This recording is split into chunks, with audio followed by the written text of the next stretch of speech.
Time to check out A Stan Kraychek Mystery, Book 5. Author, Grant Michaels. Publisher, St. Martin's Press, New York, 1996.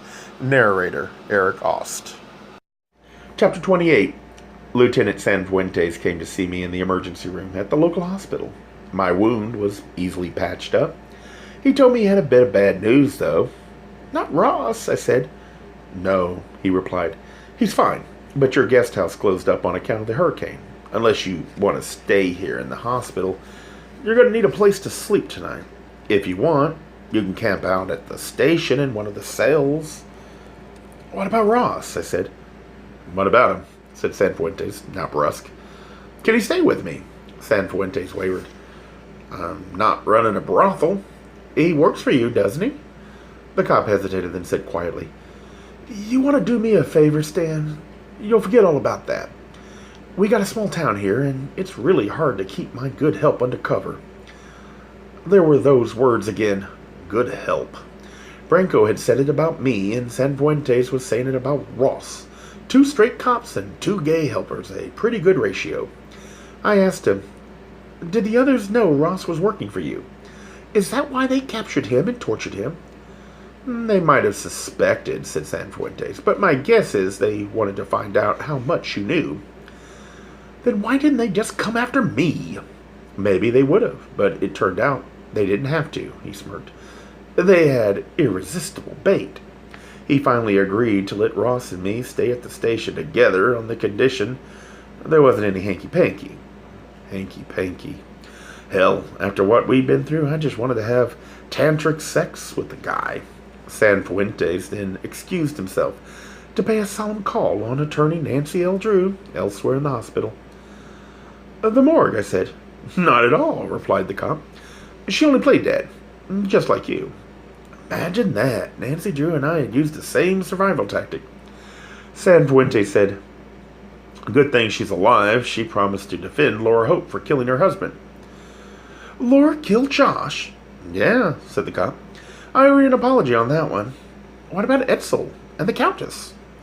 "Too bad about them," he said. "We got a crew out there trying to recover the bodies." Then he put his paw of a hand on my shoulder and said, "You better rest up for later." By later, I guess the lieutenant meant that night in a jail cell with Ross. I told Ross I knew he worked for Sanfuentes, but he denied it. Then I asked him again if all the affection between us was just another part of his job. Ross, a professional to the end, protested. "But darling, I love you." Too bad it sounded like a stock line still. It was the first time I didn't give him money for sex. Next day, life was back to normal, or as normal as it could be in Key West, off-season, after a major hurricane. Electric power and cellular phone service had been restored, and I miraculously did not catch a cold for all the time I'd spent in wet clothes the previous day. What more could anyone want? Nancy L. Drew confessed her creation of Mindful Lotus, a property systems development corporation, solely for the sale and distribution of Peter Willett's estate. All perfectly legal, she claimed, and apparently it was, being just the simple transfer of massive property holdings from Peter Willett's to his mother to a church, to a corporation named Mindful Lotus, every step precipitated by Nancy Drew and her vast legal network. Still, her estimable reputation was a bit tarnished when the courts decided to reverse their original decision to award Peter Willett's estate to his mother. All the original legatees in Peter's will finally got what they rightly deserved, even the dead ones. I wondered who would receive the late Countess Ralalinska's central air conditioning system. For her part, the Countess Ralalinska had had no involvement with Mindful Lotus. All she'd wanted was her tour boats. She had no interest in the complexities of modern corporate practice, favoring instead the simpler methods of old-world entrepreneurs like the Borgias and the Macbeths. And through Lieutenant Sanfuentes' indirect line to FBI files, I learned the Countess's regal origins. Before coming to Key West, she'd been a garment maker in Australia, where her family had found exile after being banished from their native Transylvania. Transylvania, Louisiana, that is. The Countess had invented every aspect of her life, including her limp accent, and she hadn't even gone to acting school. Laura Hope confessed to killing Joshua 18. She had followed him to that desolate area near the power plant where he wrecked my Alpha. After his destructive spree, Joshua had passed out in the pink car. Laura had begun to help him, but then found Etzel's gun in the glove compartment. So she took advantage of the opportunity to liberate herself from bad marriage. Her attorney, the great Nancy L. Drew, entered a plea of insanity, based on the evidence that only a crazy person would undergo a sex change. In a backhanded victory for transsexuals everywhere, the insanity plea was rejected. The late Edsel Sham had intended to convert the Gulf Coast Playhouse to a Hollywood soundstage for his future sitcoms and feature-length films. He'd used his contract money to start construction, and he'd got the building permit from the same judge who'd rigged Augusta's contest, all thanks to a conditional clause inserted especially for Edsel in the incorporation documents for Mindful Lotus by Nancy L. Drew, for an extravagant fee, of course. All perfectly legal, she said again, but in a will made just after Peter Willits had promised the Playhouse jointly to Edsel and Ken, Edsel had generously bequeathed his share of the Playhouse to Ken, and Ken did the same for him.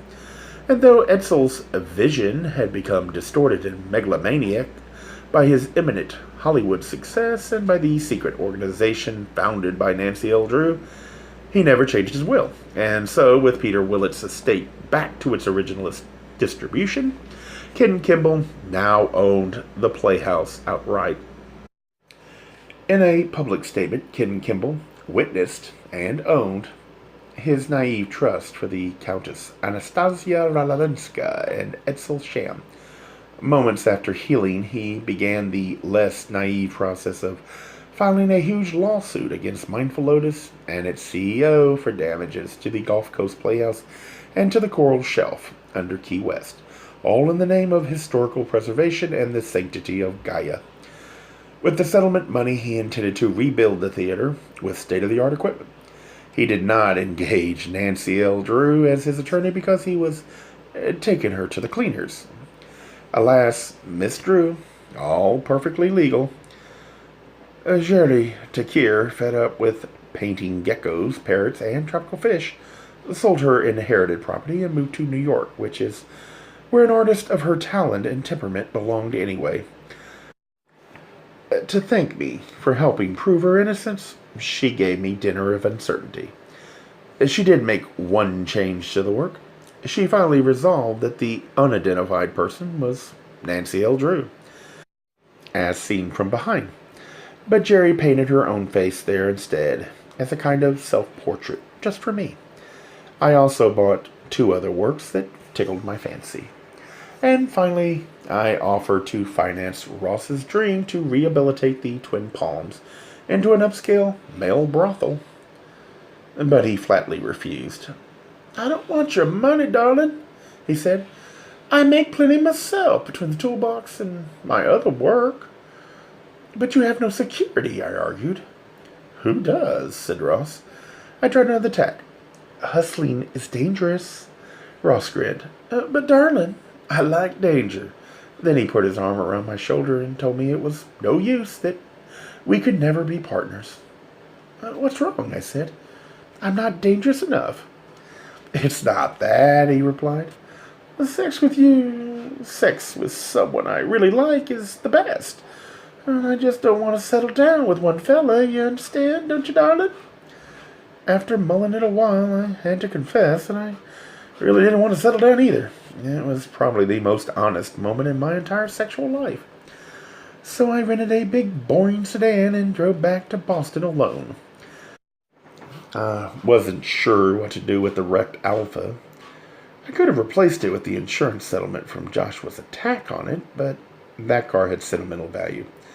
The answer came when I stopped overnight at Dania Beach, just north of Fort Lauderdale. There I met an expatriate, Alfa Romeo, mechanic who was eager and willing to bring the roadster back to life. He'd worked for Mario Andretti, and he assured me that the Alpha would be better than new after his divine ministries. Like handmade, he said. He'd even arrange his proper transport from Key West to Dania, and from there up to Boston. What else was I going to do with the money? I never did read Etzelsham's book. By the time I left Key West, I still hadn't got past page 10. I guess I needed something more escapist, with lots of sex and money. Maybe I'd write it myself.